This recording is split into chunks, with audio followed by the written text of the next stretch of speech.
Hello दोस्तों, कैसे हैं आप सब। आशा करती हूँ ठीक ही होंगे और जीवन का आनंद ले रहे होंगे। तो अगर आप चैनल पे नए हैं तो हमारे चैनल को ज़रूर से ज़रूर सब्सक्राइब करें। तो चलिए कहानी को शुरू करते हैं। डॉक्टर की रिपोर्ट देखकर मेरे तो होश उड़ चुके थे। मेरे कुछ भी समझ में नहीं आ रहा था कि क्या करूं। बस दिल कर रहा था कि चीखें मार मार कर जोर जोर से रोऊं। मेरी ऐसी हालत देखकर मेरी चाची जल्दी से मेरे पास आई और घबरा कर पूछा, क्या हुआ निशा, सब ठीक तो है ना? इस तरह घबराई हुई क्यों है? तेरे चेहरे का रंग क्यों उड़ा हुआ है? मैं तेरे लिए चाय बनाकर लेकर आती हूँ। मैंने चाची का हाथ पकड़ लिया और अपने पास बैठा लिया। मैं चाची के कंधे पर सर रखकर जोर जोर से रोने लगी। चाची बहुत ज़्यादा डर गई और बोली, मेरा दिल घबरा रहा है, कुछ तो बता, आखिर क्या हुआ है? मैंने डॉक्टर की दी हुई रिपोर्ट चाची की तरफ बढ़ा दी।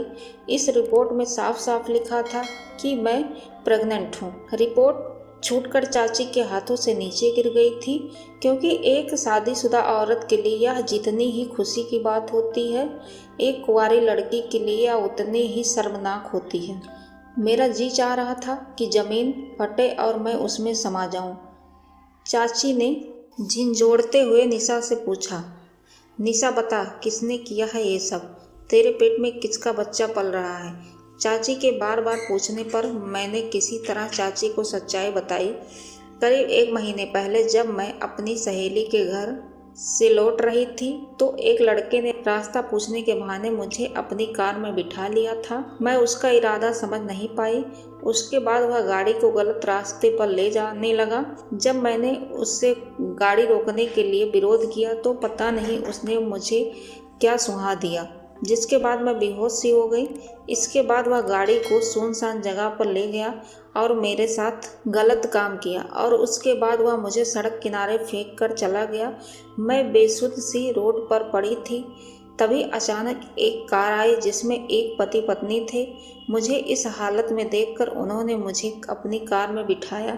मेरी हालत ऐसी थी कि वो कौन थे मुझे पता नहीं, लेकिन वह मुझे घर के दरवाजे तक छोड़कर चले गए थे। मैं चुपचाप दबे पांव कमरे में जाकर लेट गई और अपनी बदनामी की वजह से मैंने ये बात किसी को नहीं बताई। मेरी बातें सुनकर चाची भी रोने लगी थी। उन्होंने मुझे गले से लगाया और कहा, सब्र से काम ले मेरी बच्ची, जिसने भी तेरे साथ यह जुर्म किया है भगवान उसे उसकी सज़ा जरूर देगा। उस रात मैं और चाची पूरी रात जागते रहे। चाची रह रहकर मुझे चुप कराती रही। अगर चाची की जगह मेरी सगी माँ भी होती तो मुझे ही मुजरिम ठहरा देती। जरूर तेरा इशारा पाकर ही उस लड़के ने तेरे साथ यह सब किया होगा, लेकिन मेरी चाची बहुत अच्छी थी। मेरी माँ मुझे बचपन में छोड़कर चली गई थी और बाप ने अपनी अलग दुनिया बसा ली थी। मेरी चाची ने मुझे अपनी औलाद की तरह पाल पोस कर बड़ा किया था। 2 दिन सोच विचारने के बाद चाची ने मुझसे कहा, चलो निशा हॉस्पिटल चलते हैं। मैं चाची के इरादे भांप चुकी थी। चाची, मैं यह गुनाह नहीं करूँगी। भले ही उस लड़के ने मेरे साथ गुनाह किया, लेकिन इस सब में इस बच्चे का क्या कसूर है? इस दुनिया में आने से पहले ही मैं उसे मार नहीं सकती? इस बच्चे को भी इस दुनिया में आने का हक है। यह मायने नहीं रखता कि उसे कैसे लाया गया, और अब बच्चा मेरे शरीर का एक हिस्सा बन गया है। मेरी बात सुनकर चाची अपना सिर पटक ली और बोली, निशा, यह कैसी बात कर रही हो? मुझे पता है तेरा बच्चा नाजायज बच्चा कहलाया जाएगा। लोग तुझसे उसके बाप का नाम पूछेंगे तो क्या तू दुनिया वालों को जवाब दे पाएगी? निशा ने कहा कि मुझे कुछ नहीं पता चाची, लेकिन मैं इस मासूम को इस दुनिया में आने से नहीं रोक सकती। मैं रोती हुई अपने कमरे में भाग गई और चाची मुझे बेबसी से आवाज़ देती रह गई। मैंने अपने कमरे में आकर फूट फूट कर रोने लगी और रोते रोते मेरी कब आंख लग गई पता ही नहीं चला। जब मेरी आंख खुली तो चाची मुझे आवाज़ लगा रही थी, निशा जल्दी से उठ जा, तेरे लिए बहुत बड़ी खुशखबरी है। मैं जल्दी से उठ बैठी। पता नहीं मेरी ज़िंदगी में ऐसी कौन सी खुशखबरी आ गई थी जो चाची इतनी खुश हो रही थी।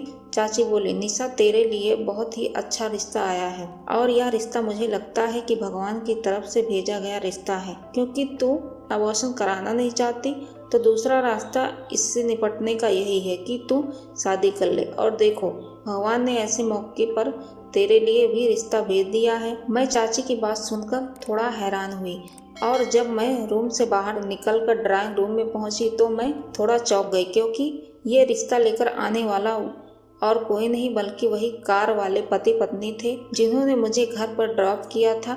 मैं काफ़ी हैरान हुई और उसके पास जाकर बैठ गई। वो लोग अपने छोटे भाई के लिए मेरे साथ रिश्ता लेकर आए थे। मुझे अभी भी यकीन नहीं हो रहा था कि ये कैसे हो सकता है।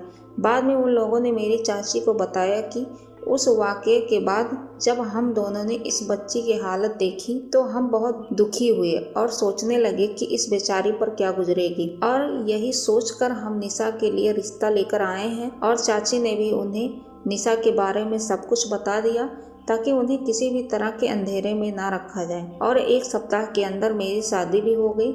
इसके बाद मैं अपने ससुराल पहुंची और मेरे पति बहुत ही अच्छे थे। उन्होंने मुझे और मेरे होने वाले बच्चे का बहुत ही अधिक ख्याल रखा था।